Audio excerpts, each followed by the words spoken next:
po sa ating Panginoong Diyos. Kami po ay nakarecover na from sickness, sa ubo, sipon, kaaso. Salamat sa Diyos sa umagang ito. Pinupuri po namin ang ating Panginoong Diyos. Let us worship Him in song. Awitin po natin ang banal mong tahanan.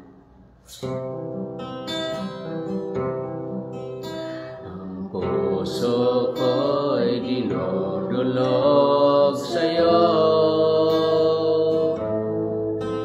nagpapakumbaba, nagsusumamo, hindapatin mo, ikaw ay mamasdan, makaniika at sa'yo ay puminsan. Ang puso ko'y dinudulog sa'yo, nagpapakumbaba, nagsusumamo, hindapatin mo, ikaw ay mamasdan, makaniika at sa'yo ay puminsan.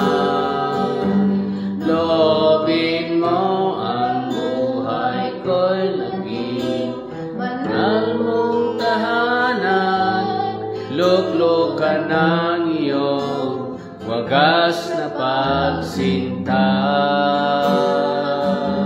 Daluyan ng walang hanggang papuri pagsamba, makari ka, O Diyos, ngayon at kailanman. Loobin mo ang buhay ko'y maging banal mong tahanan, luklukan ng iyong wagas na pagsinta. Daluyan ng walang hanggang mga papuri't pagsamba, maghari ka, O Diyos, ngayon at kailanman. Maghari ka, O Diyos, manahan kang labos, ngayon at kailanman. Hallelujah, maghari ka, O Diyos, sa aming buhay. Okay. Salamat sa Diyos sa tayo po ay pinagaling ng ating Panginoon Hesus na almost more 2 weeks na tayo huminto. Tayo talagang ang kaaway naman ay tinalban tayo ng ubo, sipon. Halos hindi na tayo makaawit dahil sa physical. Kaya sa umagang ito ay I'm going to read our text, 2 Corinthians chapter 12, verse 9 to 10. Sabi po dito, my grace is sufficient for you, for my strength is made perfect in weakness. Most gladly, therefore, will rather glory in my infirmities, that the power of Christ may rest upon me.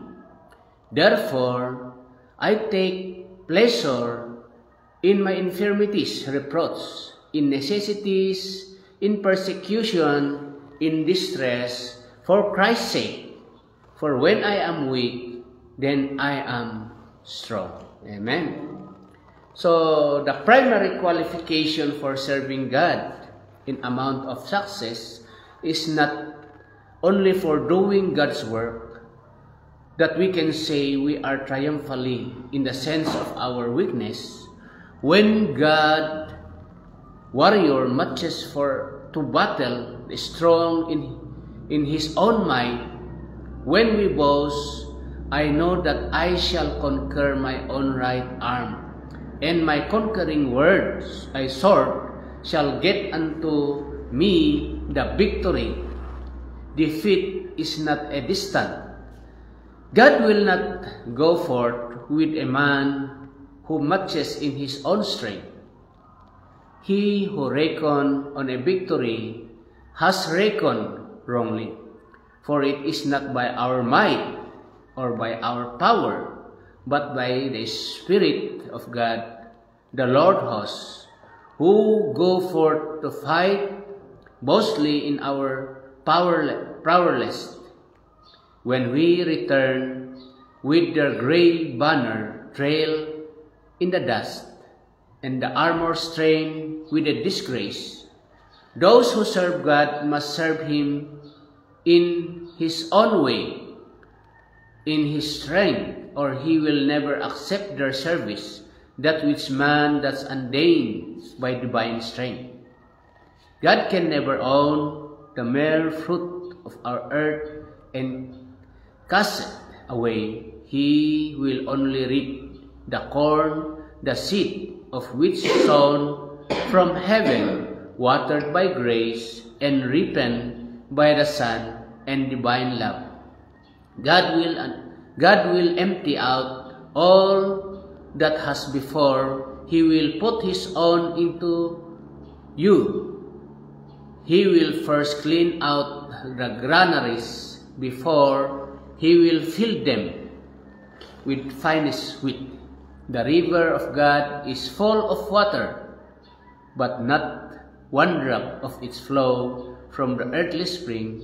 God will have no strength used in His battle, but the strength which Himself impart are the mooring over your own weakness.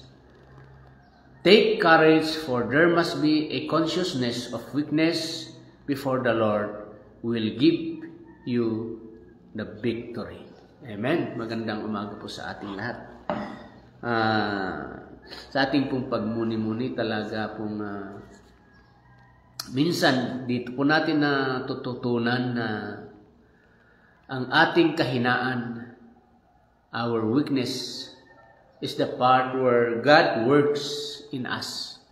Kasi hindi naman magtatrabaho siya sa ating kalakasan, kundi diyan sa kahinaan natin, diyan tayo tinutulungan at diyan tayong mas lalong ginagamit. Kung minsan ang ating kahinaan ay yung physical, diyan tayo gagamitin ng Panginoon. Minsan, kaya tayo lumalapit dahil meron tayong karamdaman. Minsan, tayo po ay nananalangin because we are in needs of material needs. Sometimes, we are praying or asking God because we lack something. So, yun po yung sinasabi ni Paul dito. The reason why we are strong because God's grace is sufficient enough and perfect enough to work in our weakness. So, tayo po ay nagpapasalamat dahil andyan po yung Diyos natin na bagamat tayo ay mahina, tayo ay walang-wala na magagawa, pero ang Diyos ay may magagawa pala sa atin. Kaya po dito tayo natututo. Kaya yung almost 2 weeks na bigla kaming nawala, ay diyan namin natututunan, nakikita na kapag wala pala ang Diyos, hindi pala tayo nagpupuri, hindi pala tayo parang yung isang gulay sa garden na hindi nadiligan ng matagal na lantang-lanta. Kaya ganon din pala ang spiritual natin. Kahit almost we take many medicine, many water and everything, but still we are weak. But when we come to the Lord, yun po yung sabi dito, the power of Christ rests upon us when we come to Him. Kaya nga sabi niya na, kayong napapagal, kayo pong napapagod, halik kayo sa akin, and I will give you rest. Hindi naman yan ay, yung rest na sinasabi niya ay hindi yung literally. Yung kapahingaan na sinasabi niya is yung communication sa Kanya, makipag-ugnay upang madiligan muli yung spiritual strength natin, yung spiritual. Kaya sabi po ng ating Panginoon Hesus, hindi naman yung tinapay lang ang pagkain ng ating buhay. Dahil yung salita ng Diyos ay pagkain din naman na atin ng kaluluwa. Kasi ang tao naman ay hindi lang physical.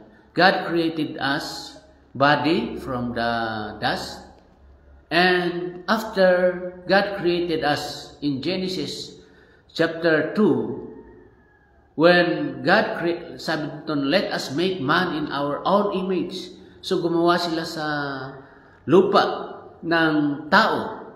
And after that, He breathed into our nostril and said, and the man become living soul. Kung yung buhay na kaluluwa na meron tayo ngayon ay galing sa Diyos yan.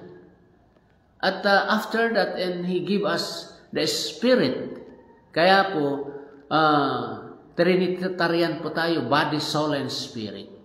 At yung soul and spirit is come from God. So siya lang ang may karapatan at kapangyarihan na magbibigay po ng feeding, no? Yung kaya po natin pakainin sa ating kalakasan, sa ating ginagawa, ay yung ating katawan, lupa. Tayo nagtatrabaho upang kapakainin natin yung katawan natin, lupa. Pero yung spiritual natin, wala tayong magagawa doon. Kaya yun po yung sinabi ni Paul dito, na the grace is sufficient enough to strengthen our weakness, yung kahinaan ng ating kaluluwa. Kaya po, salamat po at bagamat ngayon lang tayo nakabalik, but still we can praise God because kung hindi tayo pinalakas ay maaring hindi na tayo buhay ngayon. Kaya tayo po ay manalangin muli, magbulay-bulay, panalangin natin ang ating sarili na patuloy na palakasin po tayo sa biyaya ng Diyos, ang ating pong spirit and soul, so that we can able to overcome this worldly life, yung buhay na ito na ang daming karamdaman na hindi maintindihan, daming nangyayari na hindi natin maintindihan. Talagang punong-puno na ang mundo ito ng kasamaan na talagang nababother na ang mga tao. Na minsan, araw-araw na lang, na may namamatay, araw-araw na lang, na may nababalitaan na nangyayari na hindi nakaaya-aya. Pero ito na yung katuparan ng salita ng Panginoon. And therefore, that the Lord give us this opportunity to give thanks at magpasalamat, makipag-ugnay sa Kanya, upang patuloy na tayo po ay diligan ng Panginoon sa ating buhay spiritual. Upang tayo ay lumakas muli. Yung mga prayer request na maraming pinagpipray natin sa mga nasa foreign at sa local, maaring sila ay nag-aantay, nag-abang. Pero ito yung natututunan natin sa ating pagkawala ay bawat isa sana ay may kakayahan po tayong lumapit sa Diyos. Hindi lang kami, dahil minsan ito yung pinapakita niya na siyempre kami ay tao rin, biglang nawala kami at wala kaming magawang manalangin para sa mga prayer requests. So, who will pray? So, lahat po tayo, God given us time to pray. At lahat po tayo, binibigyan po tayo ng Diyos ng pagkakataon. God open us the opportunity to come to Him. Kaya sabi niya na, come unto me, kayong napapagal, hali kayo sa akin, at bibigyan kayo ng kapahingaan. To those who will knock, the door will be open for them. Sa Jeremiah 33 verse 3, yun po yung tinatawag na cellphone